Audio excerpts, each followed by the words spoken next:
A 2.900 quilômetros do Brasil, uma ilha vulcânica se ergue no meio do Oceano Atlântico.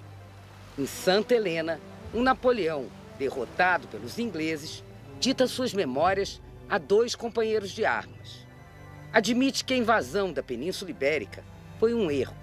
Reconhece que o príncipe Dom João de Portugal foi o único que conseguiu enganá-lo quando embarcou para o Brasil.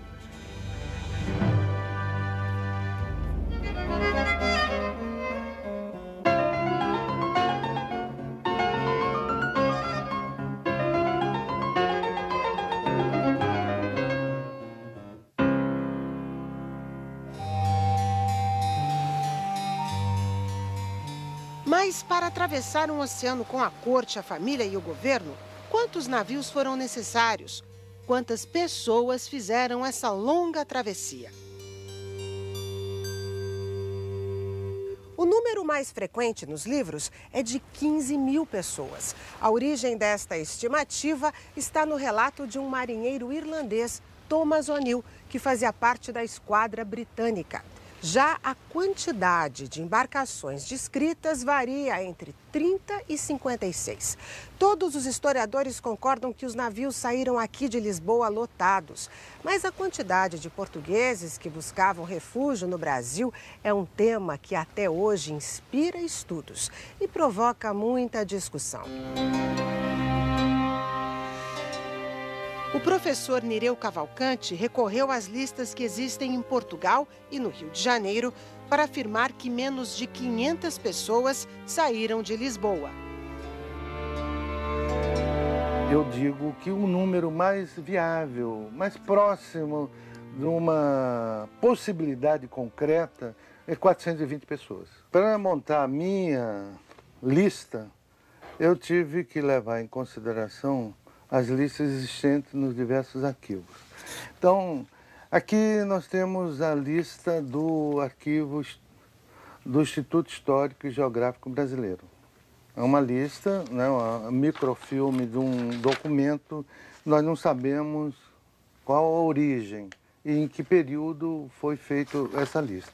Mas é a lista que contém o maior número de pessoas acompanhando a família real. Depois tem a lista, é uma lista muito confiável, que é do Arquivo Nacional. Depois tem uma lista que é da Biblioteca da Ajuda, em Lisboa. Nessa lista, que é um documento do Vaticano, do Arquivo do Vaticano.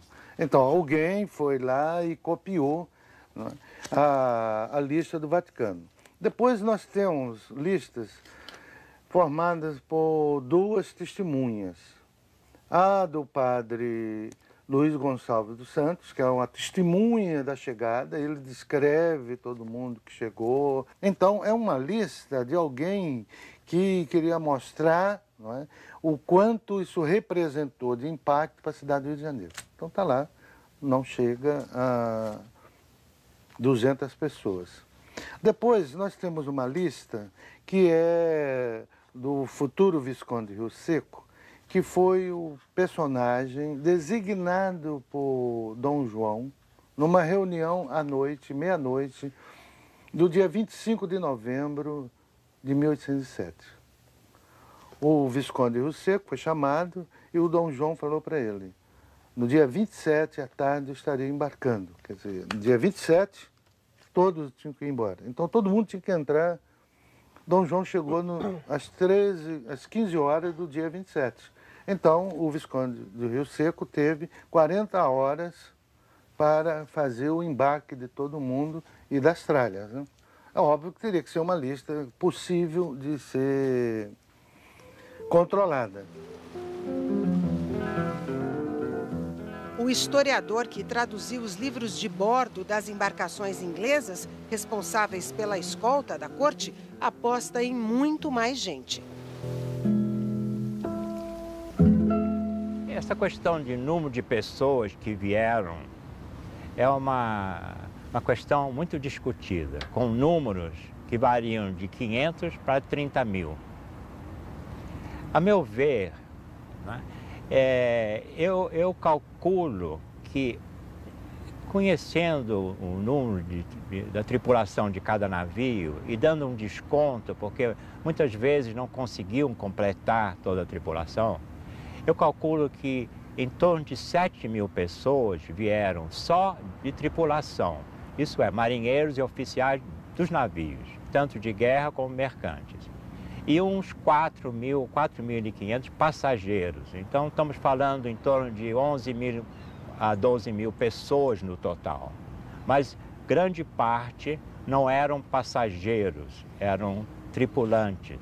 Mas assim mesmo eram pessoas, né? Que vieram junto com Dom João.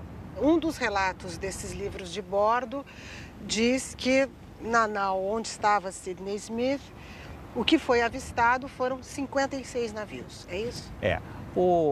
A nau Capitânia, nesse momento, inglesa, chamava-se Hibernia. E a bordo se encontrava o contra-almirante de pavilhão azul, Sir William Sidney Smith. Essa nau, no seu diário de bordo, né, ela diz que estava à vista, no final do dia 29, 56 navios. Então, realmente, deveria ser um panorama extraordinário de tantos navios à vela, composto de navios da esquadra portuguesa, navios da esquadra inglesa e navios mercantes.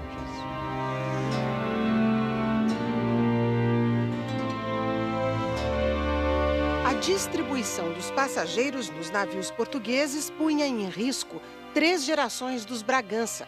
Uma única embarcação, a nau Príncipe Real, levou a rainha Dona Maria, com 73 anos, o príncipe regente Dom João, Dom Pedro, que tinha 9 anos, e Dom Miguel, na época com 5 anos. Qual a lógica? Eu particularmente não conheço, mas imagine você que no mesmo barco vinham Dona Maria, que era a rainha, Dom João, príncipe regente, Dom Miguel e Dom Pedro, os 2 filhos que estariam em linha direta de sucessão. Se essa embarcação afundasse, ali se perderia toda a linha direta da sucessão do trono português. Aí realmente não houve uma distribuição como deveria ter ocorrido.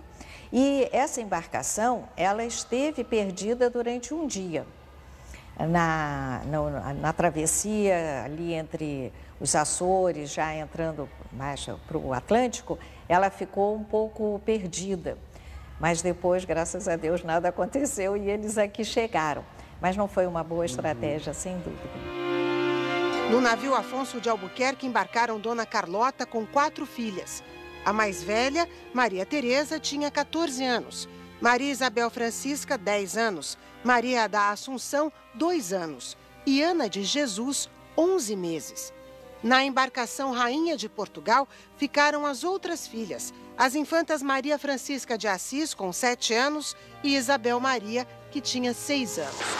Logo após o fim de um temporal, em 29 de novembro de 1807, os navios portugueses começaram a chegar ao Oceano Atlântico, onde estava a frota inglesa. O comandante da esquadra, almirante Sidney Smith, e Dom João tiveram uma conversa. E uma salva amistosa de tiros de canhão marcou o início da viagem. Com a escolta de 4 navios de guerra britânicos, as embarcações seguiram para a Ilha da Madeira. Uma nova e violenta tempestade provocou a dispersão da frota. Normalmente, este tipo de esquadras, e no caso da esquadra que transportou o rei para o Brasil, isso existiam ordens à saída de Lisboa de pontos de encontro se os navios se desencontrassem. E os pontos de encontro que a esquadra levava era para um determinado dia a leste da Ilha da Madeira, e um segundo ponto de encontro que era em Cabo Verde. Portanto, os navios separam-se efetivamente nos primeiros dias devido a uma tormenta logo aqui à saída de Lisboa. Estamos a falar de novembro, portanto, praticamente inverno. Tanto que os navios correm com o tempo, ou seja, andam ao sabor do vento durante 2 dias, navegando para norte. E é ao fim do 2º ou 3º dia de viagem que eles iniciam o rumo para sul. Os navios tentam reencontrar-se na Madeira e tentam reencontrar-se em Cabo Verde. E o que acontece relativamente a Cabo Verde é que quando os navios chegam a Cabo Verde são divididos basicamente em 3 grupos. Um deles, o grupo de navios que acompanha a nau Príncipe Real, onde vai o Príncipe Regente e a Rainha. E porque os navios estavam a navegar bem e tinham mantimentos e alimentos em quantidade suficiente, o Príncipe Regente decidiu não fazer escala em Cabo Verde e mandou um dos seus navios avisar os restantes navios da esquadra que estariam em Cabo Verde que ele seguia direto para a Bahia. E o Príncipe Regente faz a viagem de Lisboa à Bahia em 64 dias de navegação sem escala. Uma parte veio direto para o Rio. Na altura da linha do Equador, uma calmaria atrasou a viagem das naus de Dom João e de Carlota Joaquina. Sem ventos, os navios levaram 10 dias para percorrer uma distância que poderia ser feita em 10 horas. O navio Medusa foi parar no Recife. Quando soube que a família real estava a caminho do Rio, o governador de Pernambuco, no dia 16 de janeiro, mandou um barco com mangas, cajus, pitangas e castanhas para Dom João. Neste mesmo dia, o rumo previsto sofreu uma alteração. Os navios com Dom João e Carlota Joaquina foram em direção à Bahia. Em 22 de janeiro, chegaram em Salvador. Desde o princípio, a viagem teve dificuldades. O navio que levou o rei levava a bordo cerca de 1.500, portanto, 900 tripulantes e o resto passageiros. Os navios mais pequenos, com capacidades para guarnições na casa dos 60, 80 pessoas, estamos a falar dos brigos, que eram navios já de 2 mastros, bastante mais pequenos, eram navios que podiam transportar no máximo 300 passageiros. Estamos a falar que as condições de alojamento na época não eram nada do que são hoje. Portanto, as pessoas tinham apenas o espaço para dormir e um espaço para estar, na maior parte das vezes, no convés e no exterior. Ou seja, eram colchões que durante o dia eram enrolados e durante a noite eram espalhados no convés e nas cobertas, onde as pessoas se deitavam. Assim que embarcou na nau Príncipe Real, Dom João soube que os navios não estavam completamente abastecidos. Ele ordenou providências urgentes.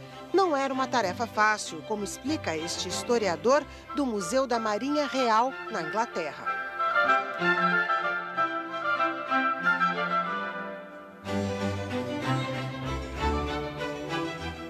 I mean, one of the problems about carrying food on a ship is it's very difficult, and it's difficult to store and difficult to preserve. And so ships would store themselves with barrels, would build 3 or 4 tiers on board a ship down in the hold, and try and take the freshest, newest food from their stores down below. They'd use different techniques to try and preserve the food on board ship. So, for example, they would dry it to make sure there was no moisture that could go mouldy. If it was meat, for example, they would pickle it. So it would be salted first, then packed very tightly in the cask, and then filled with water. And they would do everything they could to make sure that it was secure, it didn't leak, that air couldn't get in and turn it rotten. These were the kind of the biscuits. That's right. This is an example of the biscuits. You can see they're very hard. They're actually made ashore and they were baked at a very high temperature, no moisture at all left in them, and that's because you didn't want them to get mouldy and you didn't want insects to get in and be able to eat them. And you also wanted to keep a very close control on what you had. So you had people in charge of these stores and they knew exactly how much was on board ship.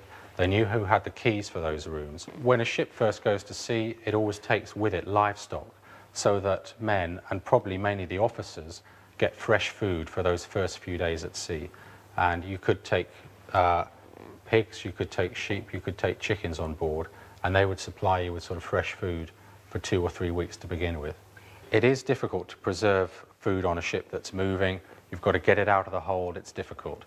You have to make sure that your casks don't have a leak. You have to make sure you've salted the food properly, and that rats and weevils don't get into your biscuits and so on. So it's not an easy thing to do, but navies, particularly the Royal Navy, had been at sea for so long fighting this war with Napoleon that it had got used to supplying food of a good quality or a good enough quality for its men to stay at sea. And I'm sure that each fleet was trading supplies between themselves as they needed it.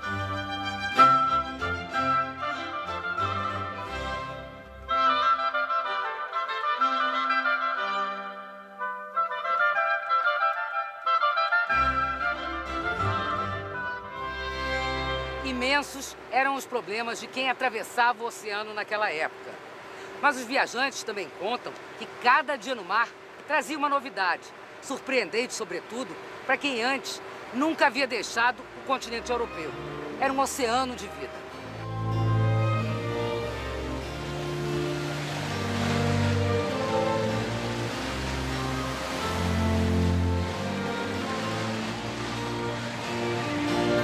John Lucock, comerciante inglês que veio para o Brasil em 1808, descreve golfinhos, peixes de todos os tipos e cores, atuns, bonitos e um estranho peixe-lua.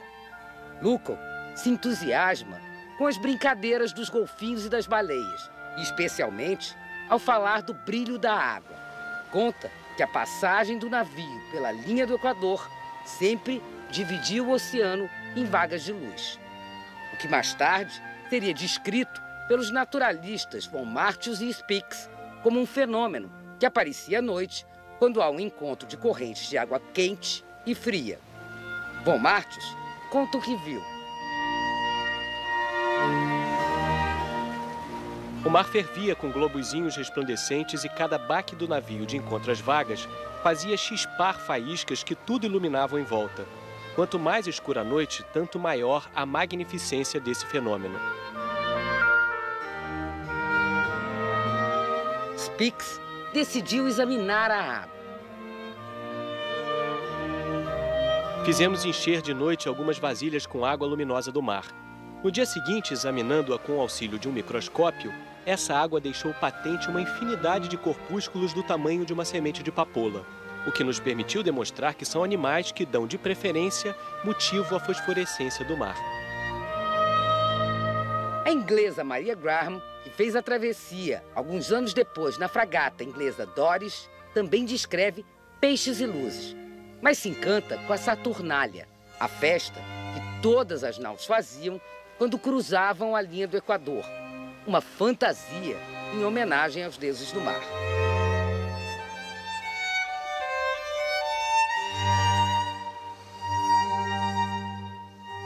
Não sei de onde deriva o costume, mas os árabes o observam com cerimônias não muito diferentes dos nossos marinheiros. Eles põem fogo em alguma matéria combustível e a deixam flutuar. Acrescentam alguma comida como oferenda para o festival. Tritão, montado num cavalo marinho, apareceu admiravelmente representado como portador de uma carta e recitou o nome de todos a bordo que ainda não haviam cruzado a linha. Depois, o séquito de deuses marinhos, Netuno de tridente e coroa, tendo Anfitrite a seu lado e o filho num carro puxado por 8 cavalos marinhos. Era pitoresco, como qualquer antigo triunfo ou festa religiosa.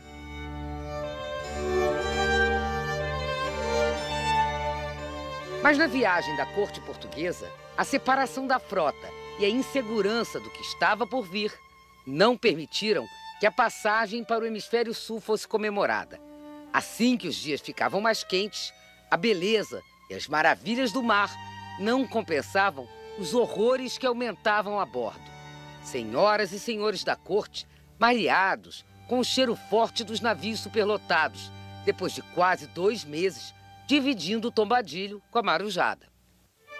À tona surgiram outros incômodos. O ataque de pequenos animais com consequências inesperadas. Os percevejos se multiplicaram na nau do príncipe regente e uma estranha coceira que tomou conta das mocinhas e das senhoras a bordo da nau Afonso de Albuquerque.